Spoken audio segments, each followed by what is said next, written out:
ما دعا لله داع. Oh, the white moon rolls over us from the valley of Wada, and we owe it to show gratefulness where the call. Ya, terima kasih Tuan Guru.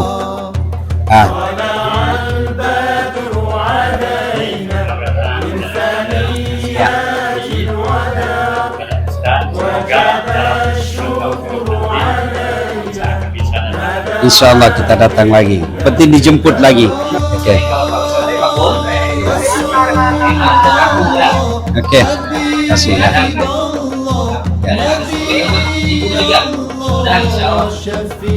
Ya. Kasih. Ya. Kasih.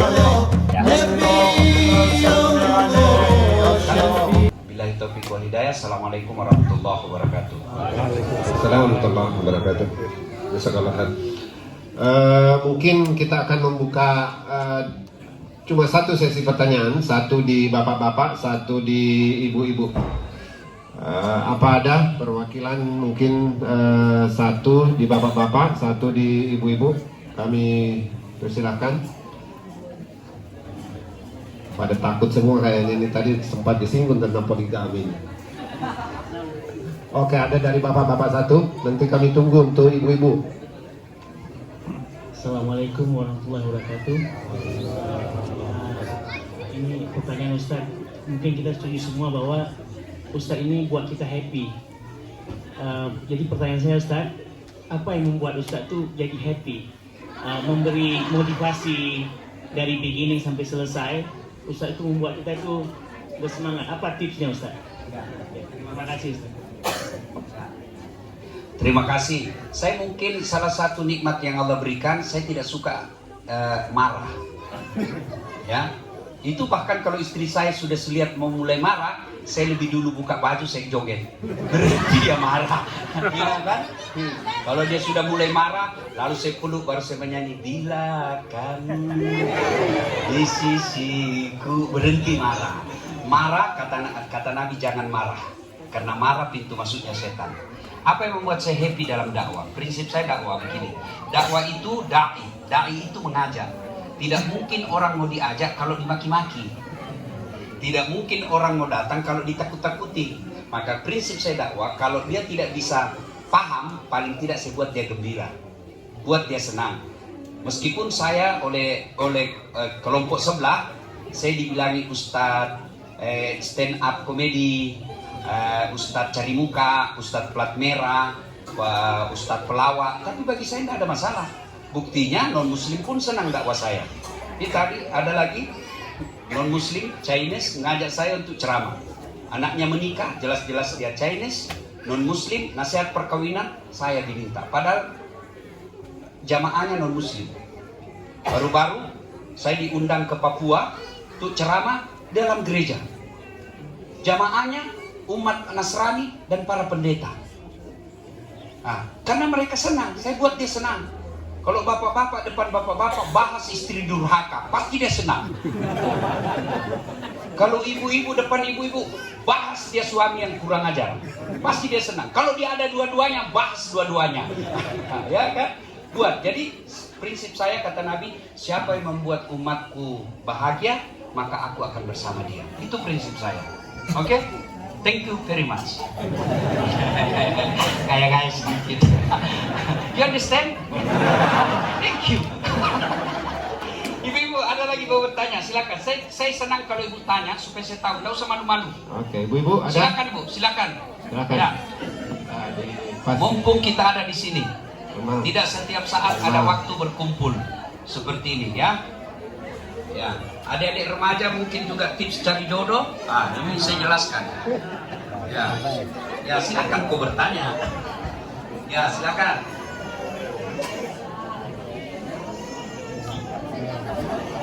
Assalamualaikum warahmatullahi wabarakatuh. Waalaikumsalam. Terima kasih atas hadirnya. Saya mau nanya, sekarang itu kan lagi tenar tuh yang operasi plastik dan tanam benang. itu halal apa gimana hukumnya Ustaz? Oke. Sudah Bu?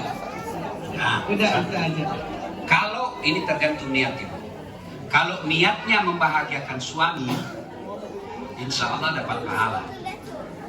Tapi kalau niatnya membahagiakan orang lain, dosa. Tapi rata-rata perempuan kecantikan operasi bukan untuk suaminya, tapi supaya dipuji orang, haram. Mana buktinya? Jangankan operasi, berdandan saja pakai baju yang bagus ketika mau tidur, Bapak tahu sendiri. Padahal Nabi katakan istri yang berdandan untuk membahagiakan suaminya ketika dia tidur, maka malaikat berdoa, ya Allah rahmati perempuan ini sampai dia bangun karena dia dandan untuk membahagiakan suaminya. Ah, bapak-bapak tanyalah hatimu masing-masing. Apa istrimu berdandan kalau mau tidur?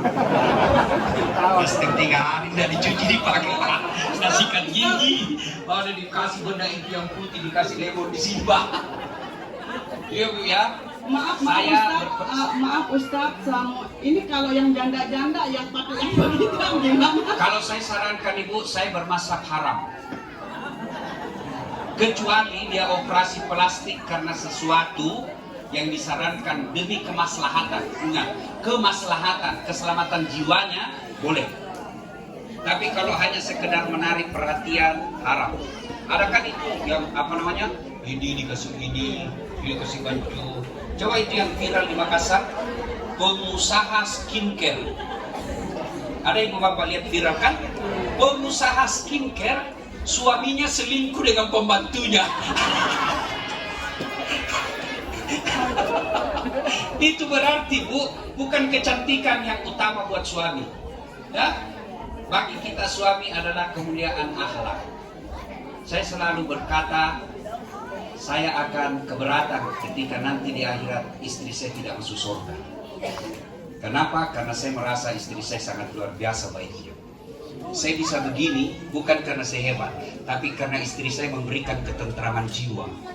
Mana bisa saya ceramah kalau istri saya rewel? Begitu saya mau ceramah, dia telepon, pulang kok. Ah, itu kita mau ceramah.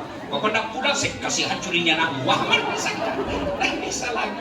Begitu saya mau ceramah, tiba-tiba masuk WhatsApp, pulang Ustaz, anakku kesetrum. Itulah fungsinya istri, memberikan keterangan jiwa pada suami. Itu mama nyece Bu. Ini boleh ibu contoh. Itu kalau misalnya jam 4 subuh saya mau penerbangan pertama keluar, itu dia sudah buru-buru diambil ransel. Dia pikul, saya bilang enggak usah dah. Berat, dia bilang, karena ransel saya berat karena banyak elektronik. Beratnya ini ransel Ustaz tidak seberat bebannya Ustaz dakwah dan menghidupi kami. Begitu saya dia sampai di mobil, dia cium tangan. Sudah itu cukup bola, ini lagi dicium. Dia cium kanan, cium lagi kiri. Ini agak lama. Sudah itu cukup belum? Dia usap dada saya, lalu dia bilang Ustaz, ridhoi saya. Ridhoi saya Ustaz. Sudah itu dia tidak akan tutup mobil sebelum saya bilang iya, saya ridho. Meskipun tadi malam bertengkar. Coba ibu kalau suamimu keluar begitu, kalau ibu marah, suami pergi cari nafkah, terjadi kecelakaan kerja, ibu pergi melepas suatu tidak menaputapnya, nggak sempat minta maaf, maka ibu akan menanggung beban bersalah sampai ibu menikah. Maka kami ini laki-laki tergantung istri. Kalau rezekinya suamimu mau baik, jadilah istri yang baik. Kami ini rezeki dari ketentraman jiwa. Kalau kita baru pulang kau periksa HP, mana mau tentram? Macam ya toh Pak. Kenapa saya bela kau hari ini? Ya ibu. Ya. Nah, Terima jadi kasih Pak Ustaz. tergantung kalau ibu dandan untuk menyenangkan hati suami, itu ridha Allah menyertai. Tapi kalau dandan hanya untuk dipuji, saya menyarankan berhenti. Jelas ibu ya? Ya, jelas sekali. Makasih Pak Ustaz. Terima kasih. Ada lagi? Ya, yang di belakang. Silakan. Oke, Ya, nama. Ini sampai jam berapa di sini? Hah? Oh, terserah ya. Silakan Ibu. Assalamualaikum warahmatullahi wabarakatuh, Pak Ustadz. Waalaikumsalam. Saya tiap hari nonton ceramah Pak Ustadz sama suami Alhamdulillah. dari YouTube. Favorit suami saya loh, kameramen. Oh ya, alhamdulillah. Oke. Pertanyaan saya adalah, pertama kali saya datang ke Australia, saya kerja keras, nyekolahkan adik-adik, bangun rumah buat orang tua, sampai naikin haji orang tua. Alhamdulillah. Dan itu saya lakukan dari sebelum menikah sampai setelah menikah, termasuk pembiayaan sekolah keponakan atau sepupu saya. Pertanyaan saya adalah, Pak Ustadz, ketika suami saya ngasih uang untuk saya mempercantik diri seperti pedikur, minikur ke salon, saya nggak gunakan uangnya, Pak Ustadz. Saya kasih ke saudara-saudara saya yang minta uang. Apakah saya berdosa, Pak Ustadz? Terima kasih. Tidak berdosa, tetapi lebih baik jujur kepada suami. Nah ini sudah jujur, mana suaminya tadi? Sudah jujur ya, maafkan ya. Si ibu tidak berdosa. Bahkan ibu yang belanjakan kemanakannya sekolah, itu kalau kemanakannya ibu jadi orang baik, itu sama nilainya di hadapan Allah. Ibu punya anak soleh. Anak soleh itu misalnya ibu ya, saya mau penghafal Quran anak saya, tapi anak saya sudah besar di sini dan dia kepala batu, Ustaz. Gimana caranya? Susah saya nasihati kalau dia sudah magister kan, dinasihati lebih pintar dari kita. Maka cari anak-anak penghafal Quran di kampung, dibiayai. Bagi kita 500.000 mungkin di sini tidak ada artinya dalam sebulan, tapi penghafal Quran 500.000 sebulan itu bisa menghidupi dia. Maka cari penghafal Quran di tanah air, di kampung. Saya biayai 2 anak yatim atau anak penghafal Quran. Selama anak itu hafal Quran, ibu dapat pahala pas seperti pahala anak kandung sendiri. Amin, Pak Ustadz. Ya? Tidak mah tahfiz berdua, kayak anak tahfiz berdua, alhamdulillah. Alhamdulillah. Ya Bu, terima kasih.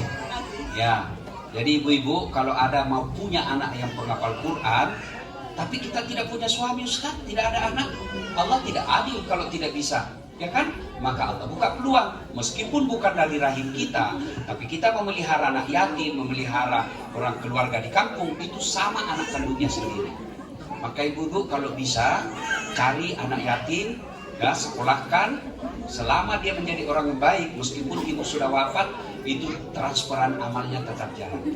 Ya, saya sarankan kalau bisa ibu tetap jujur sama suami. Ya, jujur itu indah.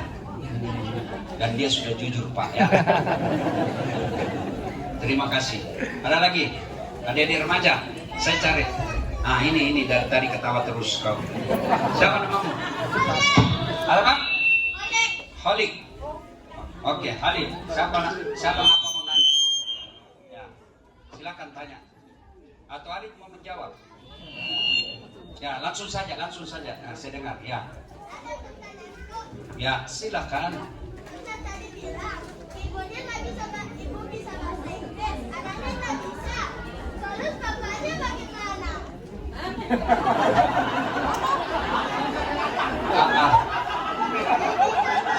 Ibunya bisa bahasa Inggris, anaknya tidak bisa. Anaknya nggak bisa bahasa Inggris juga. Kakeknya juga. Ya, terus? Sama neneknya juga. Nah, terus?